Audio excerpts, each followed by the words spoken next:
So we all wanted to become engineers, doctors, and etc. etc. But I seriously want to become a farmer.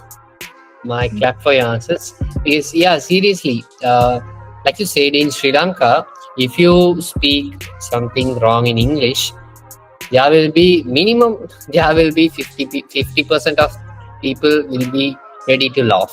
So just tell me what really pushed you to learn outside of the usual education system. We need enough of money to eat and live, but the extra money we don't have to run behind money to seek that extra money.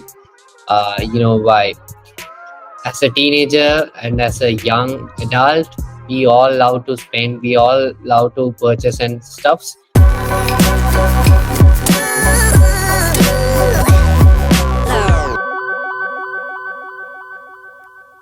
Hey everyone, welcome to iamthasanthan, the show where we chat with some of cool change makers out there. I'm your host, Thasanthan, and today I have got someone really awesome joining me. It's Asma Ashraf, the powerhouse behind Agrio, Artful Harvest, and Dream Pixar. Before I talk about Asma Ashraf, I would like to let you know I never thought I'll be talking about farming in this channel. But she's the real reason. That's why I'm bringing this topic here in this podcast. Is a great example of how we can connect technology with agriculture. You know, from our childhood itself, we never that much motivated to get into these agriculture fields. Even in schools, even in colleges, we never get motivated to get into this agriculture. We all wanted to become engineers, doctors, and etc. etc. But I seriously want to become a farmer after seeing Asma Ashraf. Today, you'll be knowing the reason. So, let's get into the topic. And she's the total boss in sustainable farming and heart and climate action and etc. etc. Uh, Asma, what's up? Welcome to the show. Hi, thank you for welcoming, and it's a great welcome from I never heard in my life. So thank you so much for inviting to your YouTube channel and your podcast to share my experience and everything you are gonna ask about. I'm really glad to answer to your questions, and yeah. Great. Thank you so much. It's my pleasure. Before I get into the business and stuffs, I would really like to know your personal life because that's gonna connect with the people really. So just tell me, Asma, what was it like to growing up in Sri Lanka, and just share any favorite childhood memory that made you to fall in love in this nature and agriculture and whatever the thing that you are doing right now. What really made you feel love with these things? Yeah, there are so many childhood memories, but one of the main reason is my parents, and because like they are inviting me to garden together, and I started fall for nature because I I am alone at that time because of my friends. They just left me because of some of the reason I don't know about at that time, but really I felt alone at the time. I started to look at the nature and talk with trees and talk with like seeing a birds flying over the sky. It's all make me like you are not alone in the world. There are so many things you can enjoy and you can explore and you can talk with, and you are not alone. Give up, like don't give up and don't felt in a bad way. So I think that's the first reason that I fall in love with nature. And yeah, that's also this childhood memories. I'm now recollecting while now you answer asking the question, because it's not kind of a happy childhood memory, because but it's end up with a good. things because I fall in love with nature, and I got this. I am now I'm right now here because of that. So I thankful to that friends of who left me alone. That sounds intense. Great. That's really great. Yeah, some hard times makes us towards the good times. That's normal, and you're doing great. So don't we don't have to feel about those hard times. That's really great. Uh, but another very important thing, you could have worked with, or you could have uh, learned everything from the traditional system. You could have learned everything from a teacher and stuff. But the really very inspiring thing from you is you are a self learner, right? So that's really inspiring. So just tell me what really pushed you to the learn outside of the usual school system, and how has it helped you out? Okay, so just tell me what really pushed you to learn outside of the usual education system. Yeah, for me, education is really about what we learn through our own experience and practical applications. In Sri Lanka, I felt like our traditional system was too focused to memorizing and repeating others' ideas, like a copy pasting things. So which didn't sit well with me. So I realized that when I was in high school. So I believe that real life is so different from what we find in the textbooks, and there is so much we can't learn that just by reading because it's different from books and the real life incidents. So I decided to step away from the conventional path because I saw everyone around me living under constant pressure, almost like being a pressure cooker. That lifestyle just wasn't for me, I felt like. So I wanted something different, something more authentic. So taking charge of my own learning has been incredibly liberating. It's given me the space to think of myself and develop my own ideas. And I'm not tough enough to comparing myself to others or feeling jealous. Instead, I'm learning how to independent, how to survive on my own terms. So one of the biggest benefits it's the freedom it's given me. I have control over my time and can approach things at my own pace in a way that feels peaceful to me. I don't have to pretend to be someone I'm not or live up to others' expectation. I can just be myself because we can see most of the people are living for others' expectation and what they think. Oh, we need to compete with that person. I need to learn. So I don't have that things. So and self-learning has taught me valuable life skills that go beyond academic knowledge. It's shown me how to adapt, how to find information, and how to think critically. These are skills that I believe will serve me well through my life, no matter what path I chose. So those are the things. Great, that's really great. And these are about your personal and stuff. So now let me just uh, tell really what Asma really studied. But she's telling she's not into books and stuff, but she studied medical neuroscience and also climate change studies. So just tell me, Asma, how do these two mix in your work and dreams? So how does it work? Yeah, my journey combines my dream of becoming a neurosurgeon with my passion for climate change. And I'm currently studying medical neuroscience through Coursera from Duke University. So it's online things. So while also diving into climate change, this balance allows me to perceive both my aspiration and my interest. I have always been fascinated by how different aspects of our lives interconnect. Studying climate change helped me to understand broader global issues and inspire me to find solutions.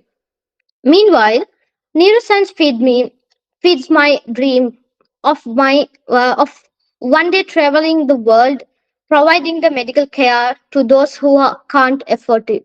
So that's my biggest thing. So I don't want to work at the hospital, but why I studying medical neuroscience is to I need to travel around the world and help them.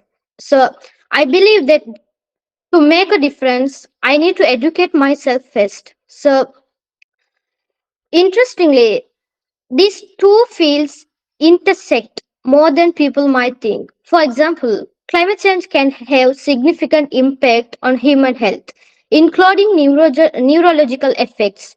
Extreme heat waves can lead to increased risk of stroke and exacerbate neurological conditions. On the flip side, air pollution, a major contributor to climate change, has been linked to cognitive decline and increased risk of neurodegenerative diseases. So, moreover, our brain function and decision making processes play a crucial role in how we respond to climate change. Understanding the neuroscience behind behavior change could be key to promote more sustainable lifestyle and policies. So, by studying both fields, I hope to bring a unique perspective to global health challenges. So my vision is not only treat individual patients but also contribute to solve larger environmental issues that affect human health on a global scale. So I believe these things can interconnect and do a better change to the world. That's great. Thank you so much. Now let's move to the next part. Agrio. What is Agrio? What do you really do there? Yeah, the idea for Agria came from a deep-rooted desire to help farmers and spread awareness about sustainable farming practices. Growing up in a village, I was often exposed to news about the challenges farmers face. I remember reading heartbreaking stories about farmers suffering from kidney failure due to chemical exposure and others in India driven to suicide because of poverty. So I recently read the case study in 2015, I think, in farmers, lots of farmers face the kidney failures, but nobody's know the answer. So these are the stories really stayed with me and made me want to something to help. So as a kid, I didn't know much about the sustainable development goals and how could I make the difference. So I focused on my studies until I finished all levels, but the urge to help never left me. So once I got access to a mobile phone, I started researching more about these issues. So a turning point came when I was discovered the Good Work platform. It was full of inspiring people, and that's where I came across Gokul Rajendran profile. His work really resonated with me and helped to clarify some my ideas, and he's truly an inspirational personality, and he's helped me to understand what's going on, the sustainable development goals, what you can do. So the main goal of EGRA is to support farmers and promote more sustainable farming practices, especially reducing the use of harmful chemicals in agriculture.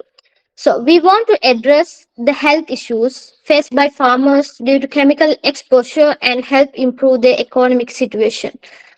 So through Agrio, we are working to educate farmers about alternative, safer farming methods. We are also trying to create a support system that can help prevent the kind of desperate situation that lead to farmer suicides. It's about creating a more sustainable and equitable agriculture system that benefits both the farmers and the environment. Because it's not there's problem is not about into the human health; it's also about the environmental health. So this project is really close to my heart because it's combined my passion to help others with my interest in sustainable agriculture. So this is how Agrio made up, and these are the things we are doing. And recently we launched the community system, and those most of the things are coming up through Agrio. That's it. Great. looking forward to see Agrio. And I've seen not only Agrio, so you have recently started Artful Harvest and also Dream Pixel, right? So it is about connecting AI and the latest techs with farming technology, and you are trying to portray something creatively. So what is that? So what do you do there? Yeah, Artful Harvest is to aware people about the through the AI images, because most of the people can't understand what we're talking about.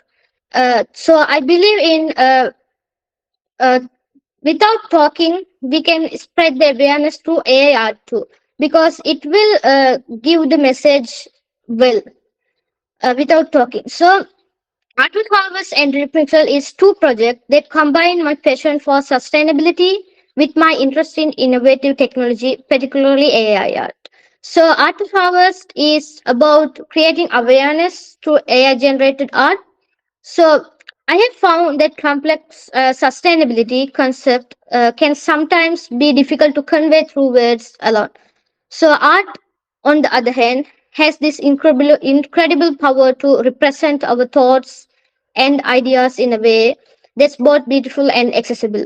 So by using AI to create compelling visuals, we are able to communicate important sustainability messages in a format that resonate with the wider audience. It's about making these crucial topics more engaging and easier to understand. So Dream Pixel is for the business purpose. I'm creating imaginary characters using AI technology. These characters can be used for a various purpose, from branding and storytelling to designing flyers, posters, and advertisements. And it's a way to offer a unique, customized visual content to business and individual who need eye-catching imagery. So these are the things through I'm doing as AI, but through Artwork Harvest, I'm focusing to ocean, so to solve some ocean related issues too. I'm working on it. I hope it will launch soon. Great, that's great. So many roles. You are into so many different roles. So do you ever get any downtime, any load time? Yeah, and how did you overcome that? Yeah, there are so many times, and I think every day I have downtimes. So my secret to managing multiple roles lies in my determination to pursue my path independently after the significant moment of self-reflection. So this decision has driven me to take a various responsibility. So I'm always thinking about, okay, just tell me the story. When I lost someone who really wanted me, it's my dad. So that's the first time I felt like no one's there for me at my oral exam day. Exactly. So it's so hard to me write the exams. So, but there are, I think I'm so blessed with my family, because there are, everyone's are supporting, especially my mom and brother. So they are there every time they are stood for me. So I think they are the most strength to me to overcome my down times, and seeing my mom's face enough for me to overcome everything. That's the thing. Don't worry. You don't have to worry. You are doing really great, and your father will be proud. He's proud, I'm sure. Thank you. So, and also, the thing is, you have been into hard times, but you are still looking upwards. I think that's really great. That's not what all the people, I mean, most of the people are not doing. They have to do. Yes, we do have so many hard times. We will be losing people, some stuff. It can be anything, but we have to look upward. So that's what I take from your story. That's really inspiring. And the next thing I really wanted to ask you is, in Sri Lanka, this environmental sustainability and also climate change and also these kind of things. Example, I am at the moment I'm 20 years old. Do you believe that if I start study now, i- do I have a scope or opportunities out there in Sri Lanka for me? And is it good for my career? So what do you think? You're asking about the environmental studies. Environmental studies, yeah, Yeah, especially there are. this change and also this neuroscience both. Yeah. So if you are studying a neuroscience and you need to go to university and to find a job in here because we need the degree to do a job in here. For the environmental path, you don't need degrees. If you wanted to work in SDG Sustainable Development Goals, if you had the idea to solve any issues, I think it's you can start your own organization. And if you feel like no, you need to learn more about it, how it will work on it to gain experience, then you can apply it to like younger. And there are so many organizations, children and youth major groups, and there are so many UNDPs. They also providing volunteerings, so you can start from volunteerings and fellowships, then you can go forward. And yeah, I there are so many scopes for scope to do a job as a job or as a individually to start a new things. but Cool. but in Sri Lanka, it's hard to find the funding if you are starting your own things. That's the main That's issue. common. Yeah, that's common. Uh, yeah. The next thing, as an entrepreneur, do you think are you in a safe line? What I'm really asking is, end of the day, if you build a business, it should survive, and we should build a business in long term. So, do you really think that the field you chose can help you to keep your business for in a very long term? Is it possible? uh, it's like a 50-50 chance, but I always I always believe we don't need to be in only one business. We can be in, we can do like two to three, four financial systems, because at the business world, it's not like we can't say it will stay forever. So we need the alternative ways to stand up in that industry. So I think it's a 50-50 ways, and yeah, that's the thing. Okay. And the next thing, have you studied in English medium or have you studied in English? No, right? So, are you into Tamil schools or single schools? Tamil medium. That's great. See, guys, I really don't know she's a Tamil up until this moment. We didn't talk in Tamil, we were talking in English. Okay. But now the next main question is, you said you started from O levels, and up until this moment you aren't schooling in any English institute. But how do you manage to communicate with your investor, your partner, and also in any networking areas? How do you do that? And Yeah, what are the key areas you are focusing for that? yeah. Uh, for me, at first, I'm so bad at speaking English. Still, I'm not very good at it. But for me, I think I before mentioned that I believe in practicing and experiencing.